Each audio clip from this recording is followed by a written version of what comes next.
Sure, man might have a best friend, but there's also that frenemy that's a perfect killing machine adorably living side by side with us.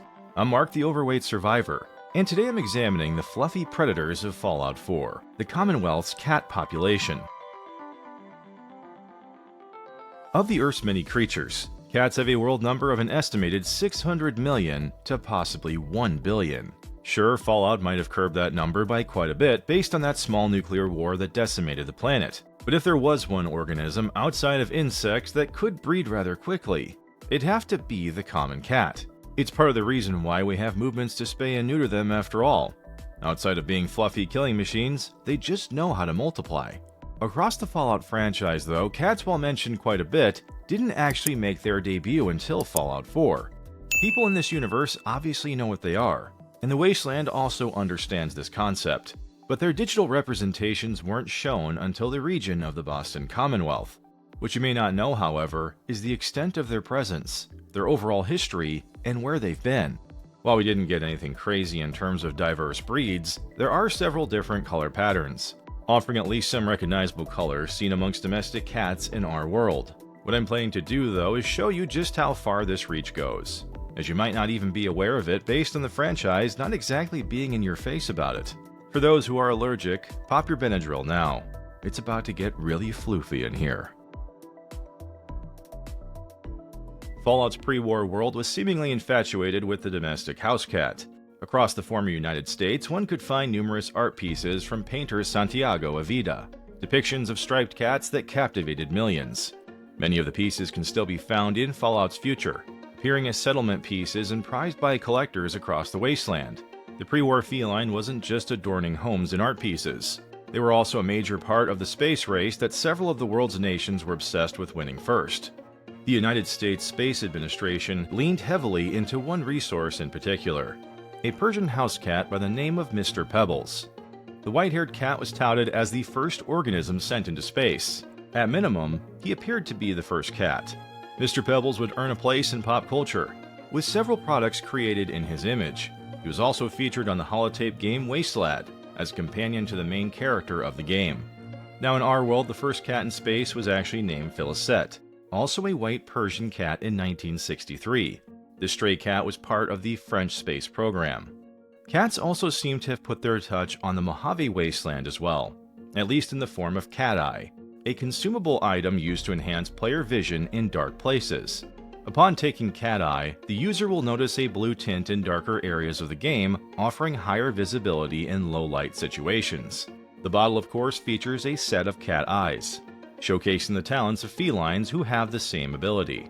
Cats are, of course, crepuscular animals, meaning they are most active at dawn and dusk, effectively turning them to killing machines during times their prey are most active. While they can't see in pitch black, their ability to see in reduced light is made possible through a reflective layer behind their eyes. You've likely seen this shiny layer on a cat's eye if you've gotten close. In addition, cats also have a higher number of rod cells compared to cones in their eyes. This feature allows for them to be more sensitive to light and movement. In addition, cats' pupils can also expand far more than a human's possibly can, meaning the cat eye consumable literally gives this power to humans. There's some science facts for you today.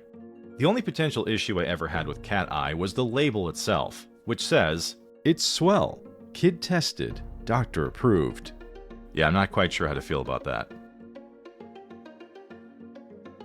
If there's one thing that we know quite well about the Fallout TV show, it's that Vault-Tec did not want dogs inside the Project Safehouse network.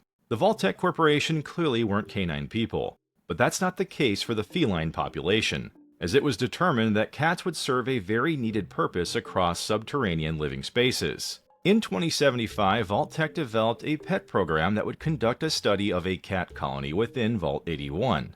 While the Vault's original purpose was to serve as a form of a miniature center for disease control, which would utilize the Vault's population to test every sickness possible, its original overseer rejected this concept. What they decided to keep, however, was the cat colony idea, one that involved 3 cats by the names of Cole, Ember, and Soot. The study was meant to seek out noticeable changes from inbreeding and observation of the long-term results of really any cat-related evolution over time. We don't really know what they discovered here other than the fact that cats are excellent mouse hunters.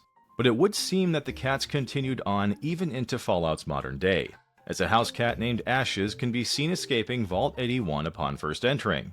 The cat can then be returned back to its owner, Aaron Combs. Ashes is likely descended from the original 3 cats based on naming convention. Quite the line of succession, meaning that we likely saw almost 9 generations of cats that survived throughout the Vault 81 experiment. Now, we can't exactly tie the success of these kitties allowing the Commonwealth to repopulate its feline population. But one thing is sure, they rebounded once the bombs fell. They also seem to have retained their pre-war forms, and there's even potential that they might have adapted to radiation, a fact we'll get into shortly. Now, I've always found it a bit of an oddity that cats took this long to be found in the Fallout universe. But in the Boston Commonwealth, there are many different places you can find them. While you'll see a stray cat every now and again, there are some that you'll find statically. So if you haven't seen these cats just yet, you can pause this video and check them out. One of my favorite cats to look out for is Emmett, a house cat owned by Proctor Quinlan who appears on top of his desk within the Pridwin. Emmett is a fun cat to watch, as he'll often play with the Boston Bugle newspaper you'll find here. I'm actually surprised he's not knocking cups over instead. He doesn't exactly waste his energy often, however, casually moving between Quinlan's desk and the floor nearby. A tough life indeed. But moving quickly, we'll head to the South Boston Church, an unmarked location east of the South Boston High School. The building itself can't be opened, at least not its main floor, but in its small graveyard is the access point to the cellar of the building. Now, when I talked about cats developing radiation resistance, this is one of the locations that I was referring to, mostly because there's waste barrels found here, feral ghouls, and likely some lasting effects of fallout in this area. Alongside the radiation, you'll also find a rather odd sight, a cat that lives near a shrine for, well, cats. At an unknown point, someone built this offering to cats located here, which may or may not be named after a cat named Mr. Tittles. While we can't prove that the cat found here is related to Mr. Tittles, if you peek behind the painting of the cat itself, you'll actually find a smaller one of a man in historical military dress. The entire scene itself is really just Fallout strangeness, but it's really a feature to the idea that cats might have developed the ability to become hardy enough to deal with Rad's exposure. The cat found here is living amongst the feral ghouls without much concern. Seriously, this one will hang out despite the aggressive post-humans being here. One noticeable difference, though, is that it will stop meowing when you fight them. Moving on, there's one spot you might not have run across next to Walden Pond. Or maybe you did. It's a very popular spot on many Fallout Top 10 lists. This one is a shack just to the east, slightly south of the pond on the hill. You'll find a smaller painting of the same one we found in South Boston, but you'll also notice several others by Santiago Avida. The shack is also called home by several cats.